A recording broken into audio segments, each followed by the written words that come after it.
Hi guys, Sam here. Hope that you're well.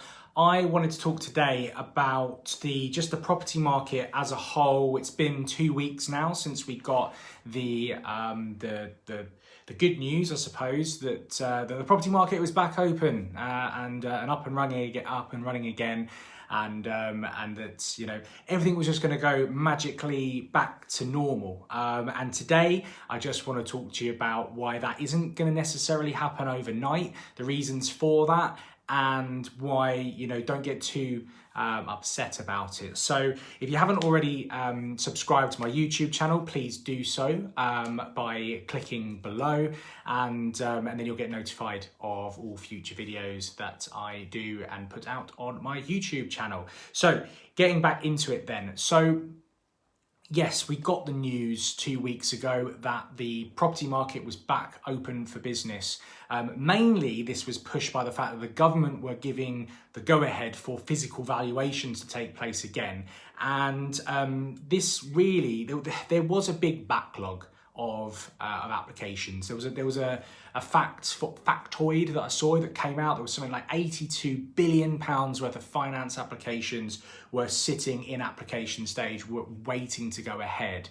And so with the advent of physical valuations being able to take place again, with agents being able to go back into the office to drive sales, this was going to have a really positive effect. And that's why all the newspapers were saying that the property market is back open for business. Now, some lenders had already started getting rid of their backlog through using desktop valuations. We had a sort of a 2-week period where the likes of Fleet, Paragon,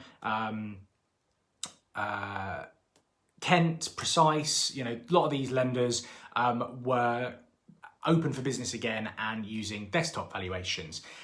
But with physical valuations now being allowed, we are now seeing, a lot more going through. So yeah, of course, this is all great news, but this is why I think we need to be wary and we need to be patient and not put too much pressure on the property market, flying again. And don't get too despondent when we see some negative stories, which I'm sure it's only a matter of time before we start seeing them in the news, because as we know, the media love to drive a negative news story. So, the fact that we had the announcement that the property market was back open for business was great, but it wasn't just a swinging door that was just left open and now everything's just going to pile through. Lenders needed to get used to the physical valuations again. They needed to contact their surveyors. They needed to reignite those processes, those systems. The surveyors themselves needed to get used to the new health and safety measures that they need to take before they can enter people's homes. And, it wasn't just widespread. One day they weren't doing and one day they were. We're still getting news now that lenders are announcing, right, we're going to go back to physical valuations. So we had Paragon the other day, I think it might have been just earlier on in the week, announcing that they were going to start using physical valuation. So it's happening, as a sort of a staged approach. So we still have that bottleneck at the moment. We have a lot of applications in the application process, whether they've just been applied for, whether they are being held at valuation stage, whether they haven't got their offers yet, whether they're being held in legals because the seller doesn't want to sell yet, or whatever it might be. There are lots of applications still held within that stage, and they need to take priority over new applications. And so the information that I'm getting back from lenders at the moment is that when it comes to that period of valuation, new applications should expect a delay of 7 to 10 working days because of the amount of time it's going to take to actually get those valuations booked in, actually physically done, and the reports back to them as well. Now, remember, the lenders are still under an element of strain. They're still going to have people furloughed. They're still going to have underwriters and whatnot working from home. And so, their turnaround times are not what they would normally be. So if it takes them 2 days to get a valuation report back in the queue to be seen by an underwriter to sign off, that might be 3 days. And these things all add up. So we need to be wary of that. And so what I'm saying is that an application where, for a relatively standard buy-to-let remortgage might take 3, 4, 5 weeks, now might take 5, 6, 7 weeks. And that is just because the middle section, the underwriting section and the valuation section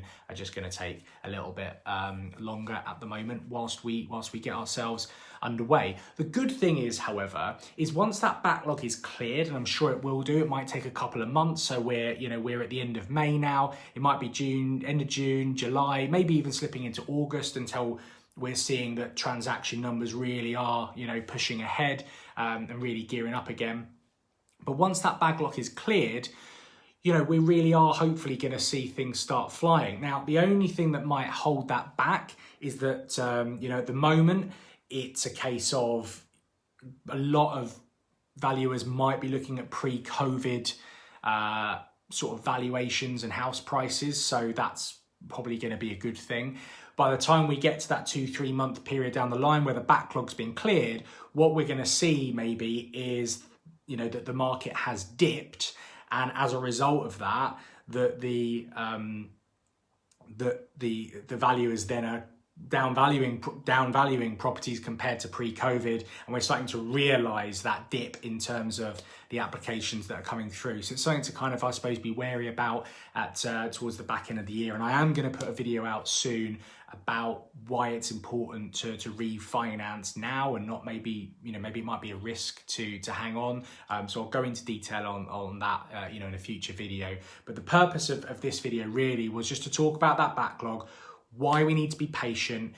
Things aren't going to happen overnight, and it's just going to take a while for things to get moving. So look, I hope that was a good quick update for you. I found that these quick updates seem to be important to people, and I'm getting some good feedback, so I will continue to do them, especially throughout the lockdown period. If you've got any questions, stick them in the comments. I will definitely come back to you. If you want to send me a direct message, Instagram is a great way of doing that. You can find me at the Sam Norris. You can follow me on Twitter at the Sam Norris as well. You can go and follow me on LinkedIn, Sam-Norris. You can find me on Facebook, Sam Norris Property, and of course YouTube, Sam Norris, the Property Investors Broker. Hope that was helpful, guys. Whatever you're doing this week, make sure you're successful and happy, and you look after each other. Stay at home still if you don't have to go out, and enjoy the sunshine at home if you can. I'll be on for another video very, very soon, but until then, catch you later.